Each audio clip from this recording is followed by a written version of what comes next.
ल है, Cristiano Ronaldo र पोर्चुगलले त फिफा वर्ल्ड कपको तेस्रो चरणमा क्वालिफाई गरिसके राउन्ड अफ 16 मा। अब पालो अर्जेन्टिना र मेस्सीको है। अब अर्जेन्टिना र मेस्सीको पनि खेल हुँदैछ। भिडियो अन्तिमसम्म हेर्नु होला। आज असार 19 गते शुक्रबारको दिन म फेरि पनि हजुरहरूको सामु फिफा वर्ल्ड कप 2026 विश्वकप 2026 को केही अपडेट्स र जानकारी लिएर आइसकेको छु। तपाईहरुको अपडेट्स र जानकारी नछुटोस् है। त्यसको लागि तल फलो बटन छ, फलो गर्नुस् र यो भिडियोलाई लाइक र शेयर गर्नुस् है। सक्दो लाइक र शेयर चाहिँ गरिदिनुस् है। ल हामी कुरा गर्छौं रातिदेखि बिहानसम्म भएका खेलहरूको। राति भएको थियो स्पेन भर्सेस अस्ट्रिया, जहाँ स्पेनले 3 गोल गरेको छ भने अस्ट्रियाले गोल गर्न सकेको छैन। यसरी नै सजिलैसँग शानदार जित गरेर स्पेनले राउन्ड अफ 16 लाई क्वालिफाई गरिसकेको छ।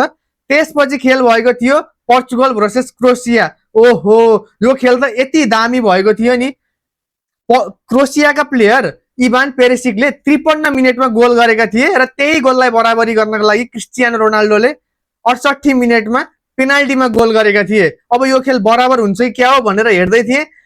ठ्याक्कै 90 मिनेट पछि गेमको त्यो एक्स्ट्रा टाइम थपिन्छ नि सकिन भन्दा अगाडि, त्यसमा 4 मिनेट गइसकेपछि गोन्सालो रेमोसले यस्तो दामी हेडिङ गरेर 2-1 बनायो के पोर्चुगललाई।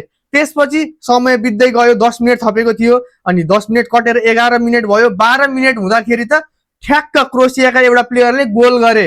ओहो, बराबर भएको भनेको त त्यो गोल अफसाइड हुन गयो र खेल अब 2-1 मै सकियो के। ल पोर्चुगलले 2 गोल हाने, क्रोएसियाले 1 गोल। पोर्चुगल राउन्ड अफ 16 मा पुगे र क्रोएसियाको यात्रा 2026 विश्वकपको लागि यही सकियो। त्यसपछि खेल भएको थियो स्विजरल्यान्ड र अल्जेरियाको बीचमा, जहाँ स्विजरल्यान्डले 2 गोल गरेको छ भने अल्जेरियाले गोल गर्न सकेको छैन। ल है त, स्पेन, पोर्चुगल र स्विजरल्यान्ड राउन्ड अफ 16 मा गए, बधाई छ। र अस्ट्रिया, क्रोएसिया र अल्जेरियाको यात्रा चाहिँ 2026 फिफा वर्ल्ड कपको लागि यही समाप्त भयो। त्यसरी नै आज रातिदेखि भोलि बिहानसम्म राउन्ड अफ 32 का अन्तिम खेलहरू छ है। आज राति 11:45 असार 19 गते शुक्रबारको दिन अस्ट्रेलिया भर्सेस इजिप्ट छ है। त्यसै गरी भोलि बिहान 3:45 मा असार 20 गते शनिबारको दिन, यो 12 बजेपछि असार 20 गते हुन गयो शनिबारको दिन, अर्जेन्टिना भर्सेस काबो भर्डे छ है। काबो भर्डेलाई केप भर्ड पनि भनिन्छ अर्को भाषामा। अफिसियली त्यहाँको भाषा अनुसार चाहिँ काबो भर्डे भनिँदो रहेछ।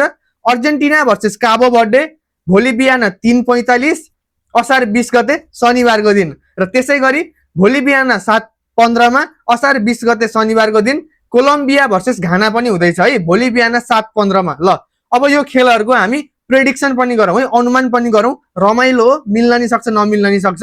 हजुरहरू पनि प्रेडिक्सन गरेर कमेन्ट गर्नु होला है। मैले चाहिँ अस्ट्रेलिया र इजिप्टमा चाहिँ इजिप्ट भने है, अस्ट्रेलियाले जित्न सक्ने चान्स पनि एकदम हाई छ। तर मलाई किन कता कता आफ्नो व्यक्तिगत विचारमा चाहिँ इजिप्ट लागिरहेको छ। हजुरहरूलाई के लाग्छ कमेन्ट गर्नु। अर्जेन्टिना र काबो भर्डेमा चाहिँ अर्जेन्टिना भन्छु म, अनि कोलम्बिया र घानामा चाहिँ म कोलम्बिया भन्छु है। ल हजुरहरूको प्रेडिक्सन कमेन्ट गर्नु। यसरी नै फिफा वर्ल्ड कपको अपडेट्स र जानकारी छुटाउन चाहनुहुन्न भने तल फलो बटन छ, फलो गर्नुस् र यो भिडियोलाई लाइक र शेयर गरिदिनुस् है। ल लाइक र शेयर गरिदिनुस्। यसरी नै अर्को भिडियो लिएर म छिटै आउँछु। त्यतिखेरसम्म आफ्नो स्वास्थ्यको ख्याल गर्नु होला। हजुरको दिन शुभ रहोस्। धन्यवाद।